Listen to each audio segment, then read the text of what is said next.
Let tonight begin a little differently. You don't need to step outside to hear the wind howl through the forest, nor do you need to imagine the entire village buried in snow. Instead, we will sit right in the small kitchen of a medieval peasant, where smoke from the hearth seeps through the thatched roof, and the firelight casts flickering shadows on the cracked mud walls. Close your eyes. Before you, there is no grand feast, no golden brown roasted cakes. There is only an earthen pot, inside which a thin soup is simmering, small bubbles occasionally bursting, carrying the scent of old turnips, a few dried onions, and a hint of acrid smoke. This is dinner, but it is also hope that tomorrow everyone will still wake up, still have a reason to carry on. Sitting near the hearth, you hear the clink of metal. A wooden spoon touches the side of the pot, a light, steady clatter like a lullaby. The wind still blows outside, but in here, people huddle together, sharing warmth. A child stirs, pulls a heavily patched cloak tighter, and rests their head on their mother's shoulder. The father remains silent, with only the sound of a soft cough and heavy breathing. There is nothing special, nothing brilliant. There is only this fragile moment where a small fire, a meager pot of soup, and close-held arms are enough to fight against the long winter. Tonight, instead of telling tales of the fears beyond the village gate, we will speak of the sounds within this kitchen. The crackle of the fire, the gentle tap of the spoon, the sigh as the wind seeps through a crack in the wall. Every small detail, seemingly trivial, is the very foundation of a family's existence. So just let yourself settle, breathe slowly, and allow this rhythm to lull you. Because in the midst of a cold winter, it is not great deeds or magic that keep people alive, but the small, repetitive things, night after night. The house you are sitting in is no larger than a small market stall. It is built from mud mixed with straw, dried in layers to form the walls. In some places, the earth has cracked into fissures, and the wind seeps through like cold, probing fingers. On the roof, thin thatch is tied in bundles, secured with wooden pegs. With every rain, water soaks through, dripping drop by drop into pots, onto beds, into hair. People don't hope to be dry, they only hope the heavens are not too cruel. The floor is not brick or wood, but simply packed earth. In summer, it's dusty. In winter, it turns into a layer of frigid mud. To reduce the dampness, people spread straw everywhere. But straw rots quickly, and rats arrive. Night after night, you hear them scurrying beneath the straw, the tiny sounds of gnawing. It becomes familiar. Everyone lives with rats. In the center of the house is the fire pit. There is no chimney to lead the smoke outside. Everything rises straight to the thatched roof, then slowly fills the room. Eyes sting, throats are parched, but the smoke is also a necessary guest. It drives away mosquitoes, kills lice, and dries the meat hanging from the rafters. Medieval people learned to endure the smell of smoke just as they endured the cold. Not with love, but with necessity. Try looking up. On the smoke-blackened wooden beams hang a few pieces of dried meat, some bags of seeds, and bunches of garlic and onions. They're like protective charms, ensuring the family will not starve before the snow melts. In some very poor houses, only straw hangs overhead, with nothing to dry. At that point, everyone knows this winter will be harsh.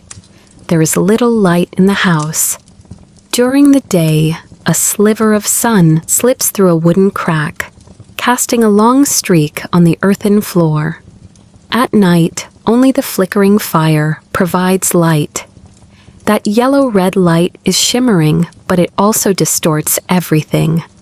Human shadows dance on the walls, trembling like weary souls. Occasionally, a thick plume of smoke obscures all light, plunging the room into darkness, only to clear again, gleaming like a jest. Listen carefully, and you will recognize the house's soundtrack. The crackling of burning wood, the howling of the wind outside, the sighs of adults and the dry coughs of children. Sometimes a pig oinks from the sty out back, or a cow stomps its heavy feet. The sounds are not loud, they are steady, repetitive, like a lullaby of hardship. The sleeping area is far from luxurious. There are no separate beds, no thick mattresses. The whole family lies together on the straw-covered floor, draped with a coarse cloth. They lie close to keep warm. The smell of bodies mixes with the smell of smoke and dampness, but it is so familiar it has almost become a part of sleep. Children are usually squeezed in the middle, while adults lie on the outside to block the wind. If you pull the heavily patched woolen blanket, you can feel the dampness seeping into your hands, but it is still much more comfortable than the cold wind whistling through the walls. In a corner, a small, uneven table is made from a few rough-hewn planks. On it sit a few wooden bowls, some chipped, some cracked, and bound with iron rings to hold them together. There are fewer bowls than people, so they are often passed around at mealtime. Spoons are also scarce. Sometimes the whole family shares one, each person taking a turn to scoop before passing it on. It is a habit, and no one finds it strange. You can imagine, as darkness falls, everyone gathers around the hearth, the pot of thin soup placed over the fire. Each time the wooden spoon touches the side of the pot, the whole room seems to hold its breath. Because with every scoop, the amount of food dwindles. Food is always scarce, and the winter is long. So eating is both living and calculating. And in this impoverished setting, people learned patience. They grew accustomed to seeing cracked mud walls, smelling smoke, sleeping on hard straw, and listening to the scratching of rats. They did not hope for change, they only hoped for an early spring. Tonight, as you sit in this mud and wattle kitchen, you need not try. Just listen, just imagine. Every detail, no matter how small, a chipped bowl, a crackling log, a persistent cough, is a piece of the medieval winter tapestry. A bleak picture, but so very human, so very alive.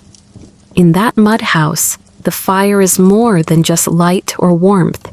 It is the center of life.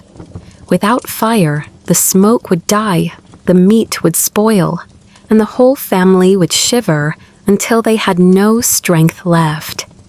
But to have fire, there must be wood.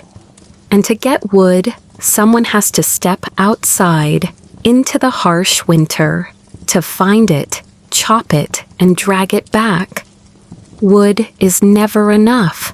People stockpile it from the summer, felling trees, splitting logs, drying them, and stacking them in piles behind the house.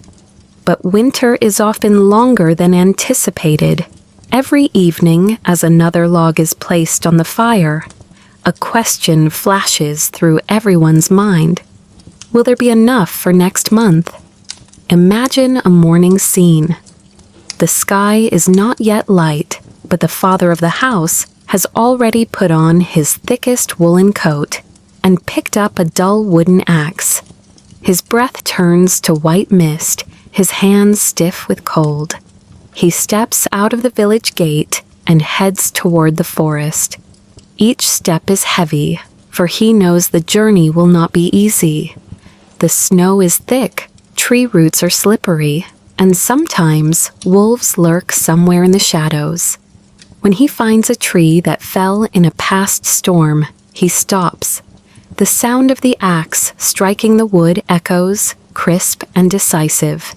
Each blow feels like it strikes his own numb hands. The log is heavy, he cannot carry it whole.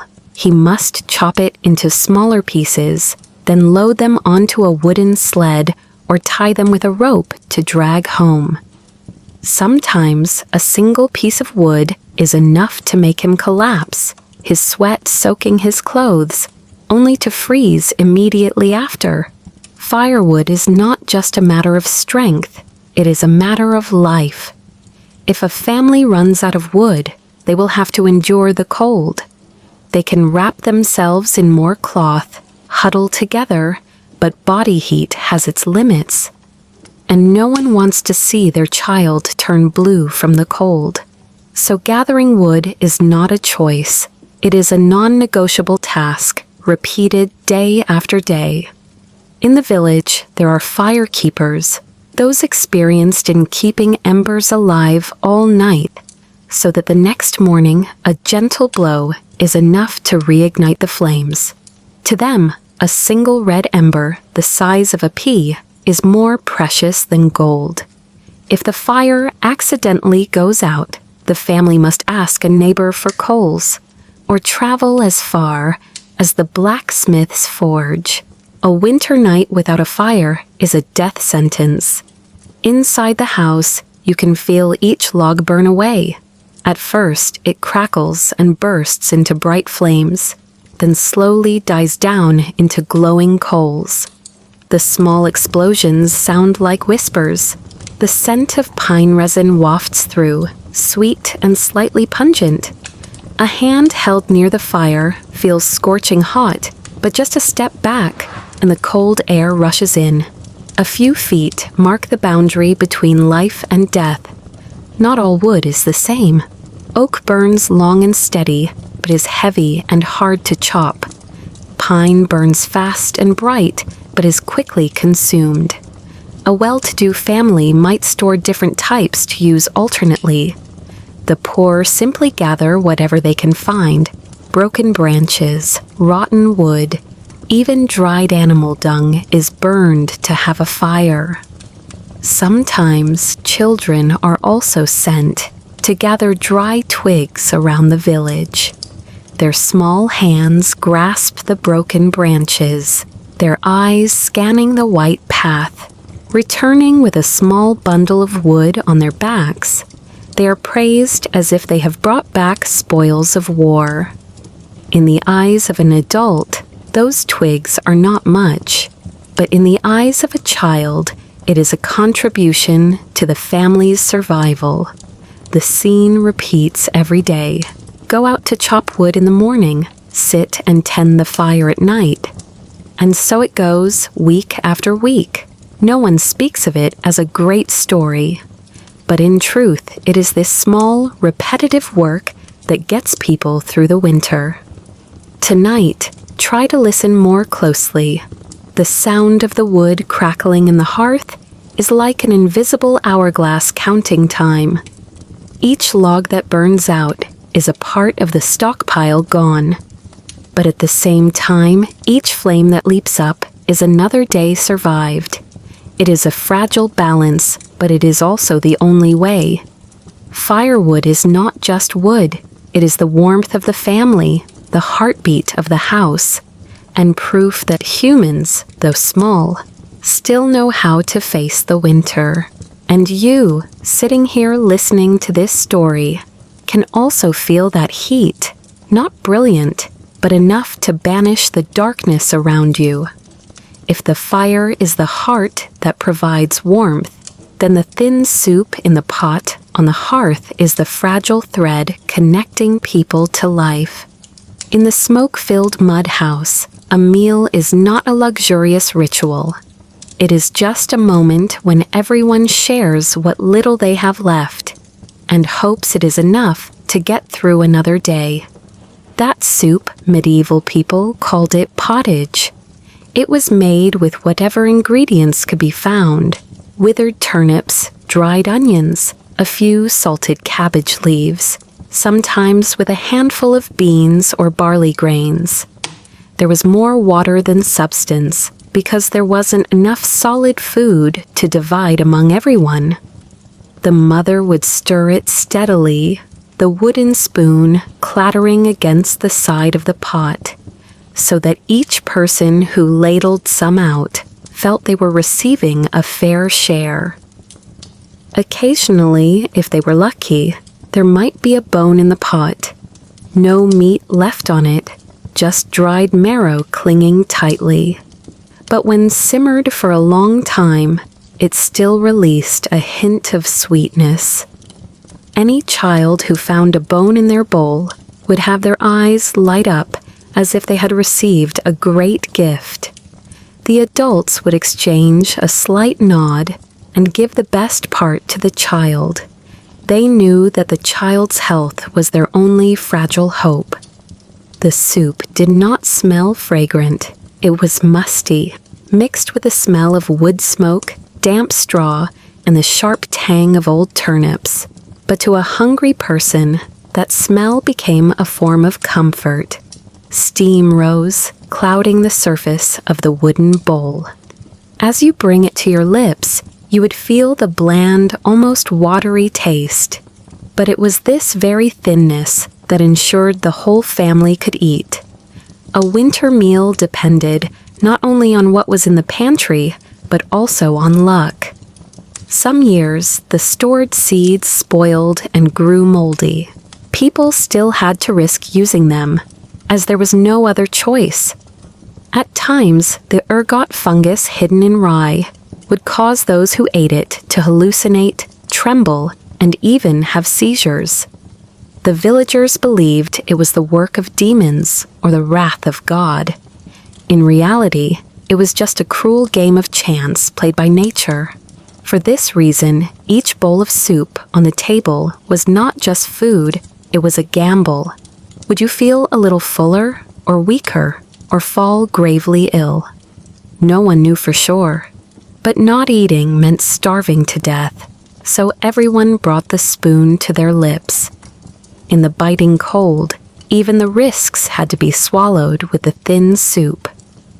The rough-hewn table in the corner of the room was usually where the meal took place. The family would gather around, the firelight illuminating their gaunt faces. No one spoke much. The clatter of wooden spoons against bowls, the soft slurping, the sighs. This was the music of dinner. Sometimes a child would drop a spoon, and the family would let out a quiet chuckle. The laughter didn't last long, but it was enough to break the heaviness for a moment. The wooden bowls, some chipped, others cracked and bound with iron rings, were used and reused. Poorer families had to eat directly from the pot, passing it from hand to hand. No one was ashamed because everyone in the village lived the same way. Scarcity was not the exception, it was the rule. The food was divided so that the one who did the heaviest labor, usually the father or the eldest son, got a larger portion. The mother and younger children ate less. This was not injustice, but a survival strategy. The strong were needed to work in the fields, chop wood, and labor. The weak just needed to hold on. Every bite was calculated in silence. Occasionally, on a feast day or a special occasion, they would slaughter a chicken or, more rarely, a pig.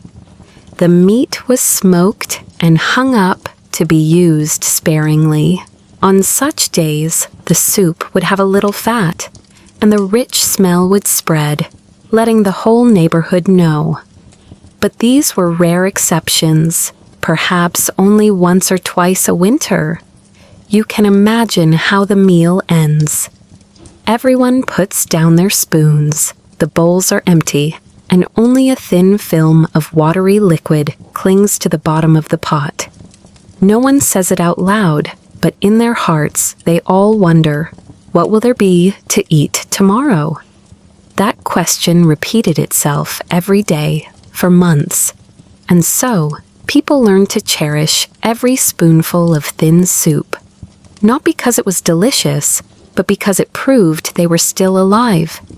Each meal, however meager, was a breath extended, and in the winter darkness, the crackling of the fire and the sound of a spoon stirring in a pot was the quiet lullaby of patience. That lullaby closed one day and opened another, a cycle not measured by a wall clock or a steady alarm. In the medieval winter, time was marked by the rhythm of work, of hunger, and of the fleeting daylight. A typical day had no highlights, but it was this very repetition that kept people alive, no matter how difficult. The morning usually began before the sun had risen. Adults would wake as the fire in the hearth died down, with thick, lingering smoke filling the house. The cold bit into their skin, forcing them to sit up and wrap a piece of cloth tightly around their shoulders. A scrawny rooster would crow somewhere outside the coop, its call weaker than in any other season. The father was the first to get out of bed. He would warm his hands over the remaining embers, blow gently, and add a small piece of kindling. If the fire caught, it was a good start. If the embers were cold, he would have to go out and ask for some from a neighbor or spend hours trying to relight it. Meanwhile, the mother would rummage in a corner, pulling out a few dried onions and small turnips to put in the pot. The thin soup became breakfast, just enough to warm their stomachs. Children did not sleep in. They were woken more by the cold than by a full night's rest. The older child would be sent out to check on the livestock. The younger one would sit shivering on the straw, eyes still heavy with sleep, but hands already accustomed to spinning thread or mending clothes. Everyone in the house had a job. No one was allowed to be idle. In winter, idleness meant hunger and cold. As the weak sun rose, the man would leave the village. He carried an axe or a plow, or sometimes just a basket. His main tasks: find firewood, mend fences, or if lucky, hunt for something small. On the white path, his footprints were deep, slow, and patient. Such trips could last all day, and sometimes he returned empty-handed. But he still had to go, because sitting at home would not keep the fire from dying. Back in the village, the women took care of the remaining chores.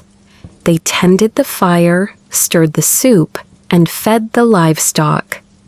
If there was enough light, they did laundry or spread out wool in the smoke to keep it from getting damp. Sometimes a few of them would gather to spin thread, talking as they worked. The steady clatter of the spinning wheels was like an ancient clock, marking the rhythm of the day. Lunch was no grand affair. It was just another serving of soup with a piece of hard bread. The bread sometimes had to be dipped in the pot to soften it enough to chew. On some days, there was only hot water with a little salt.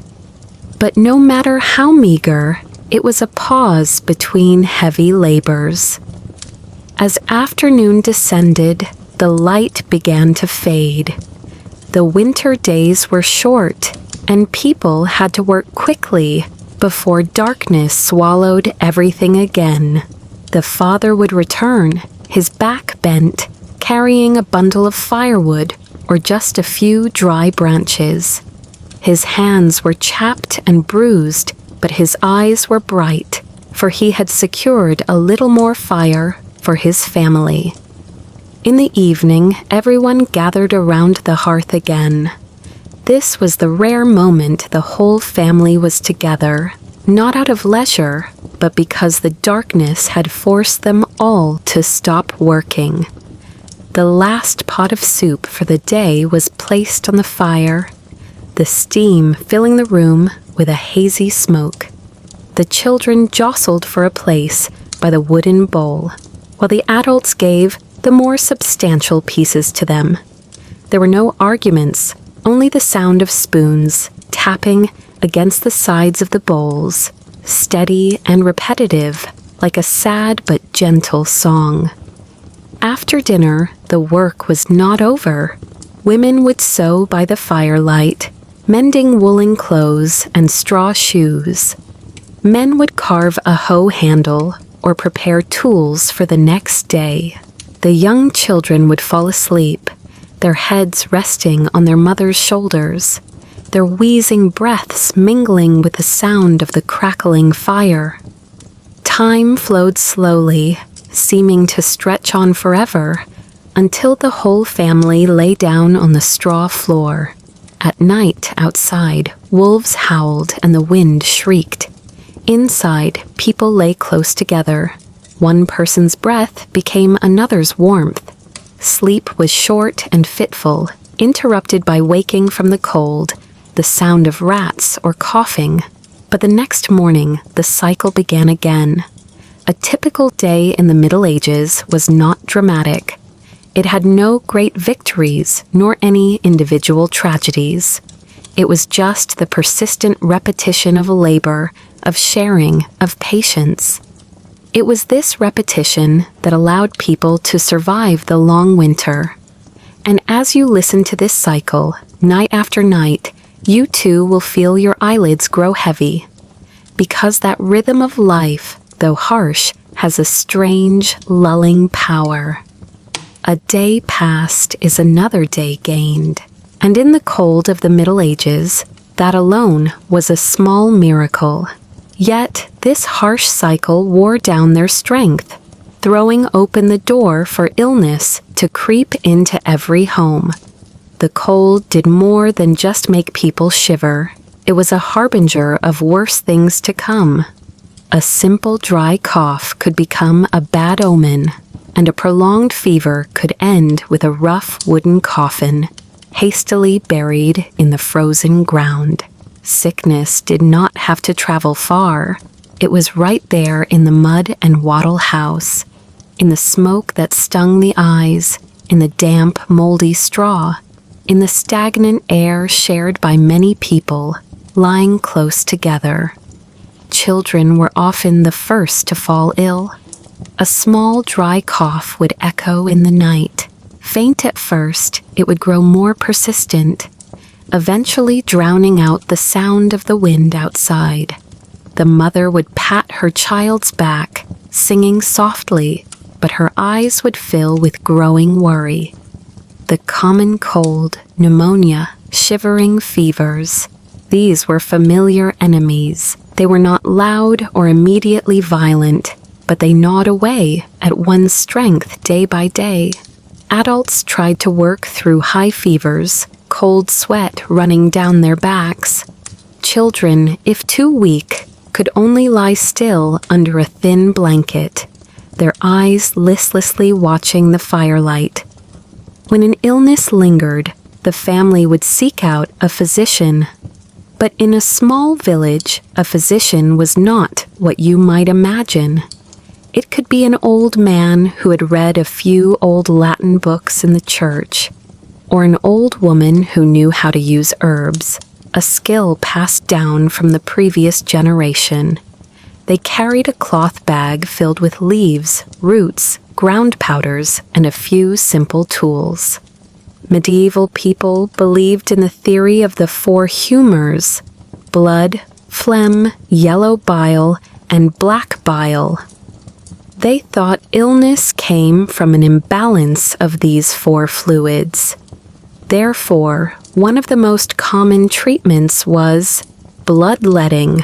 The physician would use a small knife or leeches on the patient's skin, allowing blood to flow out in the hope that balance would be restored.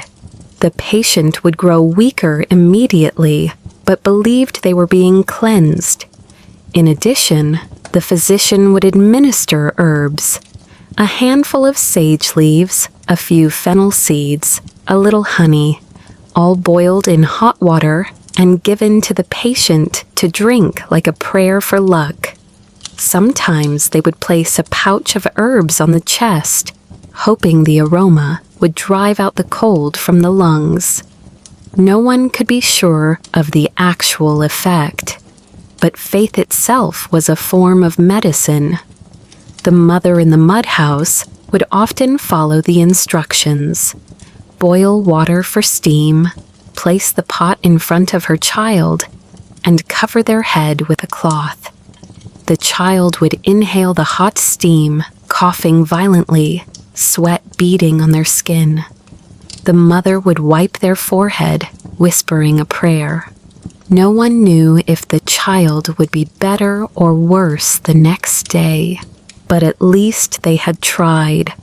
There were times when an illness could not be cured. The whole village understood this, though no one said it outright. They would take the patient to the church, ask the priest to perform a service, and pray for the peace of their soul.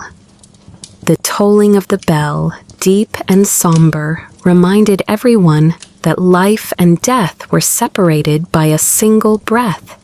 However, there were also days when hope flickered.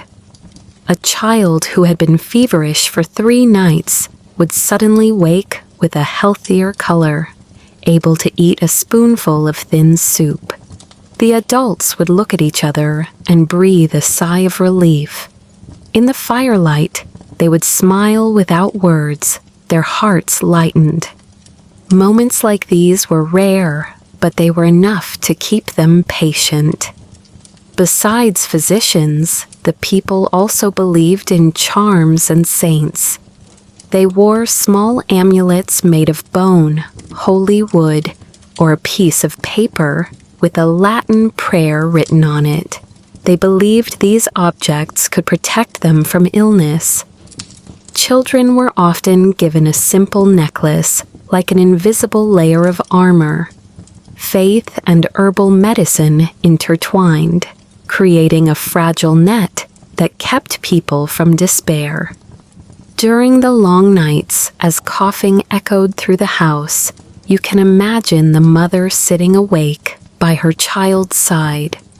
She would add wood to the fire, dip a cloth in warm water, and place it on the child's forehead.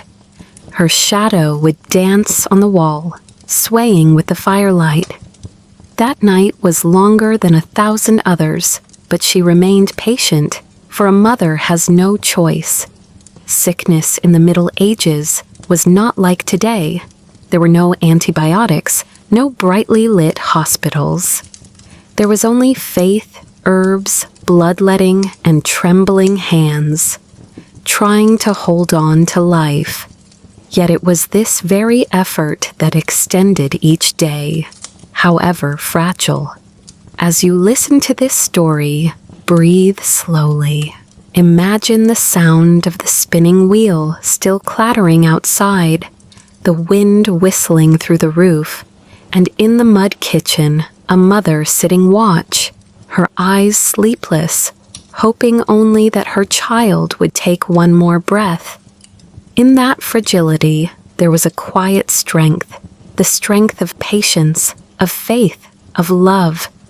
In such a village, sickness and starvation were not the only arbiters of fate.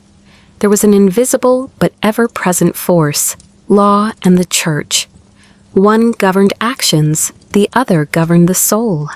And in winter, when the body was already weak, both tightened their grip.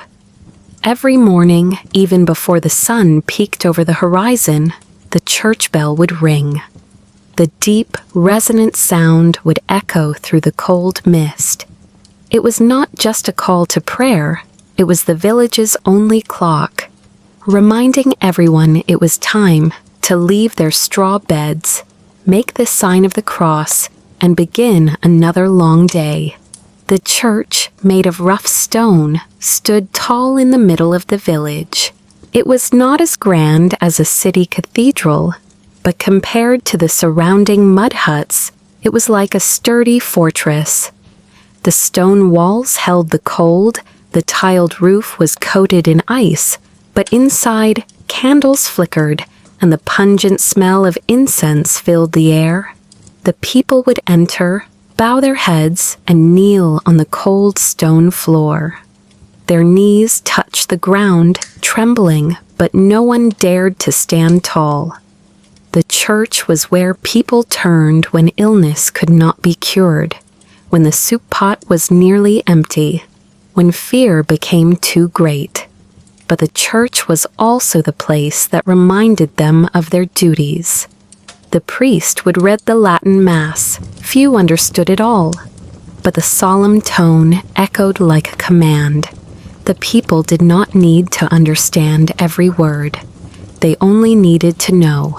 Obedience was the only path to saving their souls. The law also seeped into every corner of their lives. The land belonged to the Lord, and a portion of the produce was owed as taxes. Even in winter, when the larder was low, the people still had to set aside a share for the church. A portion of grain, a skinny chicken, sometimes just a few coins, all were offered as proof of loyalty. To not pay was to be seen not only as poor, but as a sinner. Sometimes punishment did not come from a sword or a whip, but from the church's admonition. A family declared outside God's protection would be shunned by the entire village. No one would trade with them, no one would lend them fire, no one would stand next to them in prayer. In winter, such isolation was nothing short of a death sentence. So despite their hungry stomachs and trembling hands, the people bowed their heads in submission. They believed that by following the law and keeping the faith, their souls would be safe, even if their bodies withered. And that belief, fragile yet persistent, helped them endure each long day. Imagine a winter service. Outside, the wind whipped in gusts, and the roads were covered in ice. Inside the church, candles flickered, casting long shadows on the stone walls. A collective hymn rose, simple and slow, like a communal lullaby. The hoarse voices of the old and the weak voices of the young blended into a stream of sound that rose to the vaulted ceiling. In that moment, despite their tattered clothes and hungry bellies, they felt they belonged to something greater. But the church was not just a place of solace. It was also an instrument of control. The people learned to bow their heads, to believe that suffering was God's will. Every pain, every cold winter, was seen as a trial to purify the soul. And if someone complained, they were immediately reminded, the Lord suffered more. In the mud house, as a child coughed violently, the mother would apply a warm cloth while whispering a prayer, not because she was sure the prayer would heal, but because she feared that without it, her child's soul would be lost. Even when the physician was helpless, the church still had an answer: believe, endure, obey. Gradually, faith and law merged. The people no longer distinguished between God's commands and the Lord's decrees. They only knew that both were absolute. In the darkness of winter, such distinctions did not matter. What mattered was survival of the body today and of the soul hereafter. As you hear the bell toll in your imagination, let its sound resonate in your mind. It is not hurried, not rushed, but slow, heavy, like the heartbeat of the entire village. Each toll is a reminder: carry on, obey, endure. And it was this very rhythm, repeated over and over, that lulled an entire community through the harshest of winters. When the last church bell had rung and the final light had faded from the sky, The medieval village plunged into a thick, suffocating darkness. There were no streetlights, no artificial illumination, only the flickering fires within each house, like tiny red embers swallowed by an endless sea of night. It was then that fear began to speak. Night was not just the absence of light, it was strange noises, an undefined void that people could not see. In the mud house, the family lay close together, trying to coax sleep, but outside, every sound was amplified. The wind whistling through the cracks in the walls sounded like a persistent sigh. The scraping of a tree branch on the thatched roof was like the scratching of claws. And from deep within the forest, the howling of a wolf pack echoed, long and chilling to the bone. Wolves were no strangers. They followed human tracks, prowling around the village, especially in winter when prey was scarce. People hung wooden crosses on their doors and drove sharp stakes into the ground around their livestock pens. But they still knew a desperate wolf could get through. Their howls were both a warning and a challenge. In the dark night, you can imagine their pale yellow eyes gleaming out there, peering through a crack in the house. It wasn't just wolves. Rats were also uninvited companions. They scurried everywhere, gnawing on the food stored in the rafters, their rustling sounds breaking the silence. The adults were used to it, but for the children, the sound was enough to make them burrow deeper into their mother's embrace. Each time a noise was heard, the whole family would listen intently, then breathe a sigh of relief when they realized it was just a rat. But that vigilance never disappeared. The night also brought an invisible fear, the fear of the darkness itself. Medieval people believed that at night, demons and wandering spirits were more active. Any dark shape could be a sign.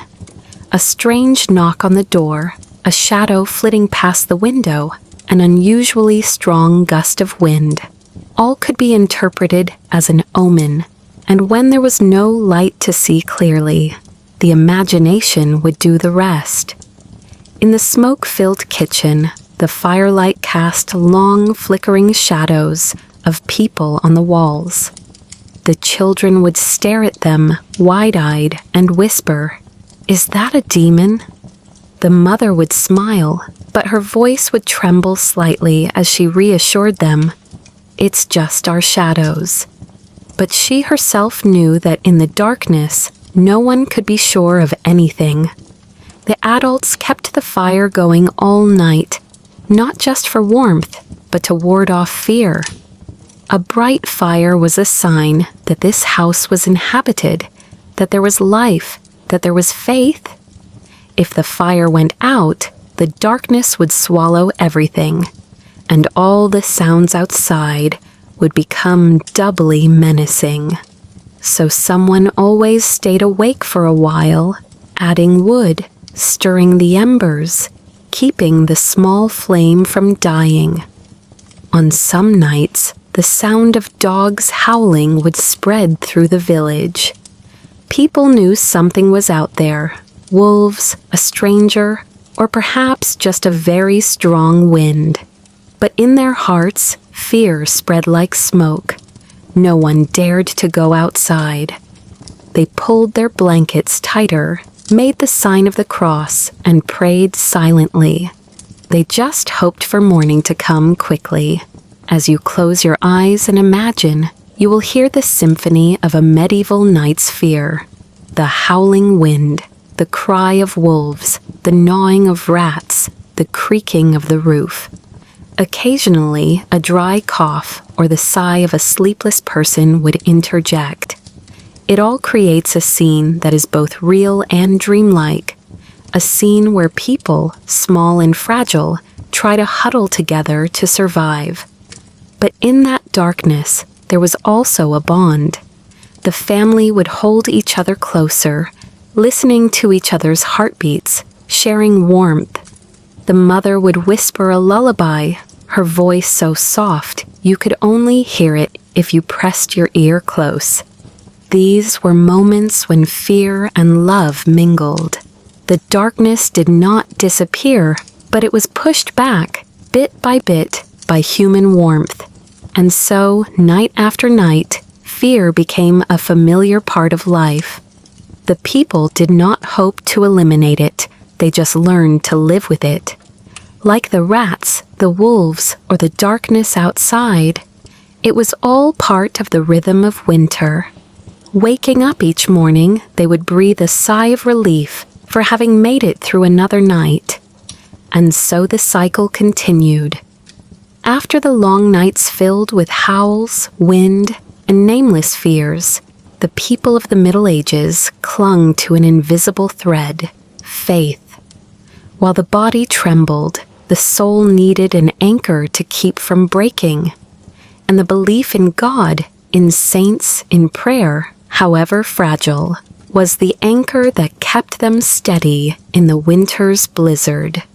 Every morning when the church bell rang, the villagers would slowly make their way to the church. Their steps were heavy on the frozen ground, their cloaks patched and tattered, but their eyes were fixed on the bell tower. The church was not just a place for services, it was the heart of the community. Within the cold stone walls, with the flickering yellow candlelight and the pungent scent of incense, they would kneel and clasp their hands. In that moment, the cold outside seemed to ease. They believed that all suffering was a test sent by God. Every cough, every hungry night, every long bleak day, it all had meaning. If they could endure it, their souls would be purified, saved. This belief did not banish the cold, but it gave it meaning. And when pain had meaning, people found the strength to go on. In winter, religious ceremonies became especially important. Christmas was one of the few occasions when the village was lit more brightly than usual. The people would gather, bringing what little they had left, a loaf of bread, a small jug of wine, a few onions. The priest would read the scriptures, the choir would sing, their voices trembling but harmonious. The children would be given a piece of dried apple, a drop of honey, a small thing, but it made their eyes shine. Faith was woven into the fabric of daily life, not just on major holidays. When a mother lulled her child to sleep, she would sing while making the sign of the cross on their forehead. A father, before heading into the forest to chop wood, would whisper a prayer for protection. Even when adding a log to the fire, someone might murmur, "May this fire not go out." During nights of illness, when the physician was helpless, people placed their hope in prayer. A candle lit before a small statue, a whispered plea, the beads of a rosary counted over and over. The prayers were not always answered, but the act itself helped to calm their hearts, giving them the strength to wait for dawn. The people of the Middle Ages also believed in relics, pieces of bone, cloth, or wood said to be connected to the saints. Whether real or legendary, just believing in them brought them comfort. If a sick person touched a relic, their family was certain that God was listening. Sometimes faith was the only medicine they had. In the village, the church also organized winter rituals. The Rogation-tide processions, the feast of the patron saint, the candlelit processions. These ceremonies were both religious and an opportunity for the entire community to breathe as one. As they all knelt together, singing the same hymn, they no longer felt alone. The darkness outside was still thick, but here, together, they found light. Imagine, in the midst of a snowstorm, singing echoes from the stone church. The wind howls outside, but inside, dozens of voices merge, trembling, imperfect, but sincere. The candlelight flickers on their weathered faces, illuminating eyes closed in prayer. In that moment, there is no hunger, no cold, no sickness, only the feeling of being held securely in the arms of a greater power.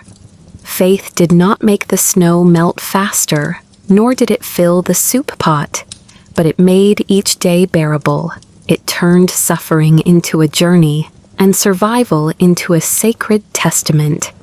People lived not just by instinct, but for their souls, for the hope of a reward after death.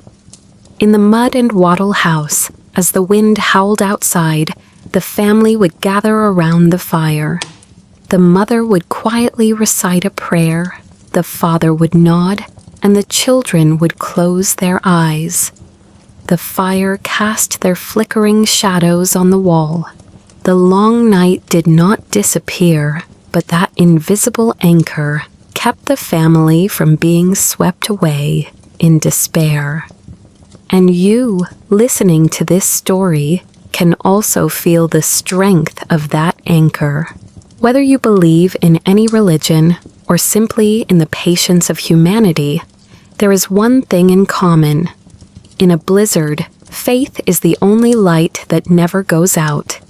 Yet even the strongest anchor is tested to its absolute limit. People often think that winter ends in February, but for the medieval village, March was the true test. By then, the food stores were nearly empty, the dry wood was dwindling, and the livestock were skeletal. And the snow had not yet melted. March was not the beginning of spring, but the harshest period, where hunger and cold combined into a common enemy. In each family's small grain store, the seeds saved for the next planting season had been gradually used for daily meals. The people knew that if they ate all the seeds, there would be nothing to plant for the next season. But when children's stomachs growled, when their weak cries filled the air, calculations for the future became distant. Saving the seeds was thinking about tomorrow. Eating them was saving today. And in the cruel month of March, today often won. The thin soup was now just warm water with a few dried vegetable stalks. The bread was as hard as a rock, crumbling into moldy dust when broken. People still dipped it into the pot, trying to chew, trying to swallow. Not because it was good, but because there was no other choice. Mealtimes became a heavy silence. No more rare laughter, only the soft sound of slurping, the clatter of spoons, and a final, long sigh. Outside, the fields were still covered in ice. The earth could not be plowed, and nothing could grow. The peasants looked out at the white expanse as if looking at a rejection. Their hands were chapped, their hearts empty, but they still went out to the fields, just to see if any patch of brown earth had been revealed. The cruelty of March was this. It offered a small hope, only to snatch it away. One day of weak sunshine would melt the ice in patches, but the next day a cold wind would whip through, freezing it all over again. The livestock, once a valuable asset, were also exhausted. The cows, pigs, and chickens had been gradually slaughtered throughout the winter. Those that remained were just skin and bones, walking heavily, their eyes dull. The people looked at them with a mixture of pity and anxiety, because if they died before spring, the family would lose its source of milk, eggs, and labor. Sickness worsened in March. The malnourished and cold-weakened people had weak immune systems. Children were perpetually ill, and the elderly would collapse and never get up again. Silent funerals became more frequent. Sometimes only a few people would attend, hastily burying the dead in the still frozen ground, with no music, no ceremony, only the sound of a shovel striking hard earth. March became the season of the spade, of choked sobs and of new graves. But strangely, amidst this hardship, people grew closer. They shared what little they had left, a piece of wood, a bowl of soup, a prayer.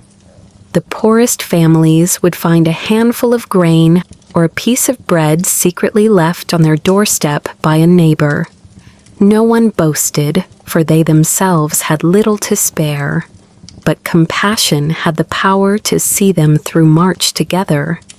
In the March nights, the howling of wolves still echoed, but people no longer startled as much. They were too tired to be afraid. The fear was no longer of the dark or strange noises, but of an empty stomach and the fading light in a child's eyes. The fear was quieter but deeper, and it was this silence that made March the cruelest month of all. Imagine, in the mud and wattle house, the fire is down to a few embers. The pot hangs empty, with only water and a pinch of dried greens inside. The mother stirs slowly, even though she knows there's nothing left to ladle out. The child still waits, their eyes expectant, for they have not yet learned to give up. The father sits silently, his calloused hands clutching his knees, sighing. No one says anything because there are no words left to say. March was not a direct killer.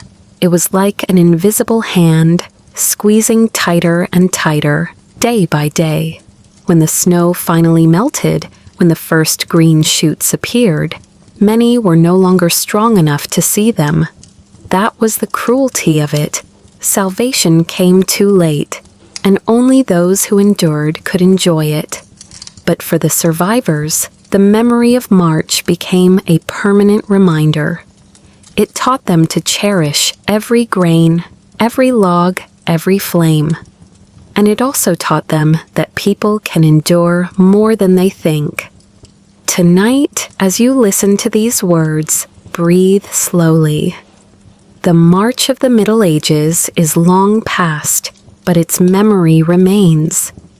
It whispers that even when utterly exhausted, people can survive one more day, and sometimes just one day is enough to reach spring.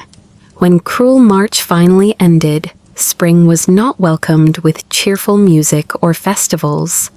Spring in the Middle Ages arrived quietly, heavily with mud, meltwater, and the smell of dampness. But it was in this mire that life began to return, and for those who had survived the long winter, the sight of a single patch of brown earth was enough to make their hearts beat faster. The snow melted slowly, patch by patch. During the day, the weak sun would shine, softening the ice, and water would drip from the thatched roofs. At night, the cold wind would freeze it again, creating a hard, brittle crust. The village paths turned into a quagmire, mud mixed with animal dung, water pooling in puddles, each step a heavy, squelching sound. The tattered clothes, already few, were now stained and damp. But no one complained, because this was a sign that winter was finally retreating. The people went out to the fields, their feet sinking deep into the earth. They carried the last of their seeds, each handful as precious as gold. Their calloused hands tilled the soil, scattered the seeds, and gently patted the mud. No one was sure if the seeds would sprout, but they planted them anyway. To plant was to hope, and hope, after the dark months, was the most essential thing. In the village, children ran about in the yard. They were still thin, but their laughter had returned. They waded through the mud, threw wet clumps of earth at each other, their clothes splattered, their faces beaming. The adults watched, smiling faintly. It was not because life had become easier, but because seeing the children run and laugh was proof that their family still had a tomorrow. The livestock were also let out. The thin cows, the sheep with patchy fleece, now slowly grazed on the first green shoots. They were shaky and weak, but they were alive. The tinkling of the bells tied to their necks mingled with the sound of feet sloshing through the mud, creating a new melody, the melody of continuation. In the smoke-filled kitchen, the soup pot still hung, but now it contained the first green sprouts. A few wild herbs from the roadside, a handful of hastily picked young leaves, were dropped into the pot. The flavor changed only slightly, but it was enough to surprise everyone. A fresh taste filled their mouths, so different from the dry, bland taste that had lingered all winter. They ate more slowly, as if to savor this new sensation. Spring also brought different sounds. The birds returned, chirping in the bushes. After months of hearing only the wind and the howling of wolves, that sound made the whole village pause and listen. It was not loud or insistent, just a few hesitant notes, but it seemed to sow light in their hearts.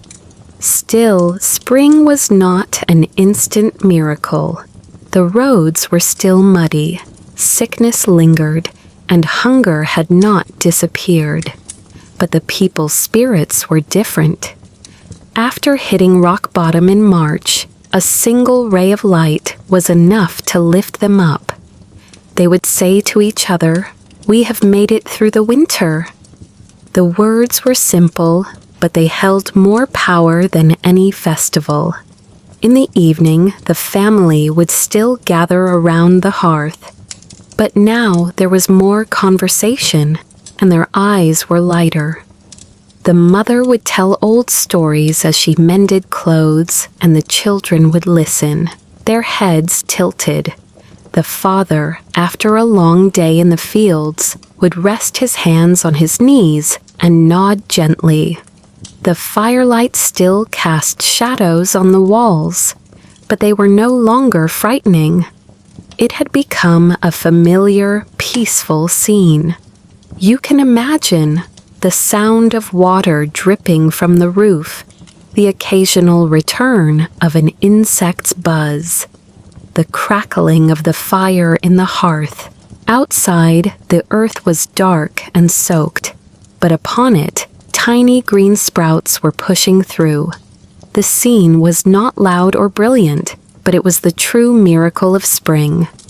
In the heart of the medieval peasant, joy was not found in a lavish feast or a full granary.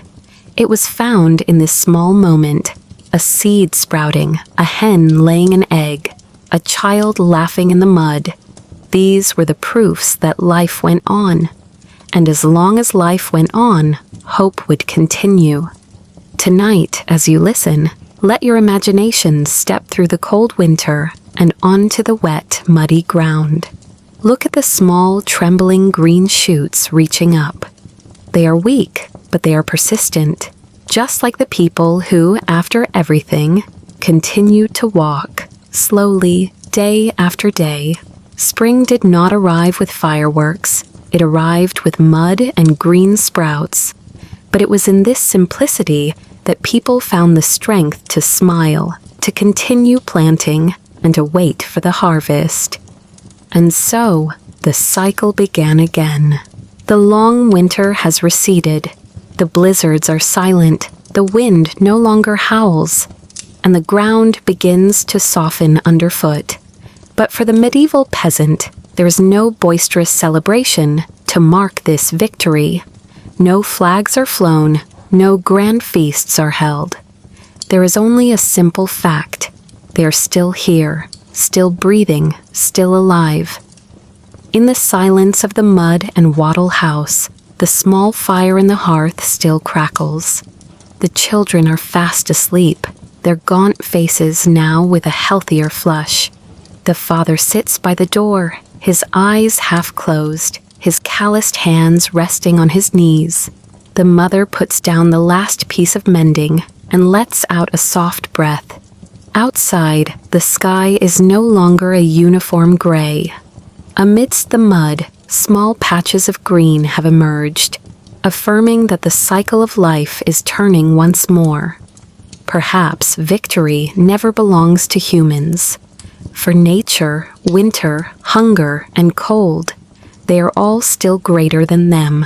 But through patience, acceptance, and love, they have endured. And to endure, in these circumstances, is the greatest miracle of all. Imagine, one morning after the dark days, the father steps out of his door. His breath is still white in the air, but the sun is warmer. He looks at the field, at the muddy brown earth, and sees a trembling sprout. He does not shout for joy. He does not clap his hands. He just stands there, silent, takes a long breath, and a weight lifts from his heart. Just one breath, but it is proof that he has made it through. In winter, every breath was a negotiation. When the fire burned, they breathed. When there was still thin soup in the pot, they breathed. When the church bell rang, they breathed. And when darkness fell, they still breathed until the dawn returned. That breath, small and steady, was the thread that connected them to life. We can look back and see the hardship, hunger, cold, sickness, death. But in the small details, there were quiet victories. A bowl of soup shared among the family, a bundle of firewood that lasted the night, a candle that burned for one more hour, a child laughing in the mud. These victories were not recorded in history books, nor sung in ballads, but it was they that carried humanity through the centuries. In the darkness of the mud house, the family huddles together. The mother sings a lullaby, her voice a whisper, like a wisp of smoke rising to the soot-stained ceiling. The father places a hand on his child's shoulder, the warmth transferring through the patched woolen cloth. The children curl up, their eyes closed, their breathing even. The night deepens, but it is no longer as frightening as before, because they know that if they can just get through one more day, the light will be closer. And you, listening to these words, are walking with them. You have walked through the cold, heard the wolves howl, smelled the wood smoke, and felt the gnawing hunger. But you have also seen the green sprouts, heard the laughter, and felt the warmth of a family huddled by the fire. This story is not just about the past. It is a reminder that humans, however small, always find a way to carry on. Let your breathing slow. Close your eyes and imagine you are lying on a bed of dry straw, listening to the soft crackle of the fire, feeling the warmth radiating from those beside you. Outside, the wind still blows, and the night is still long. But in this moment, you are safe, you are held, you have one more breath. And with just one more breath, everything becomes bearable. The medieval winter ended in silence, not with cheers. And tonight, this story also ends in silence. No climax is needed, no glorious victory. Just a whisper, you have survived. So let your mind settle. Let this tale fade like smoke in that ancient kitchen. Let your eyelids close and let sleep take you. Because like the peasant of long ago, you only need one thing, one more breath, and then the dawn will come. The medieval winter is not just a story of hunger, cold, or the fears in the dark. It is also a reflection of human endurance. They were not powerful, not wealthy, but they still found a way to survive. With a small fire, a thin soup, by huddling close and with a fragile faith. The seemingly trivial details, a half-burnt log, a green shoot pushing through the mud, a child's weak breath, are the very proof of their persistent strength. People did not conquer the winter, but they passed through it. And it is in that passage that we see most clearly the simple beauty of patience and love. Tonight, as the story closes, perhaps you also feel something, that sometimes, to get through our own winters, we do not need grand miracles. We just need to keep a small fire burning, a quiet faith, and to keep taking one more breath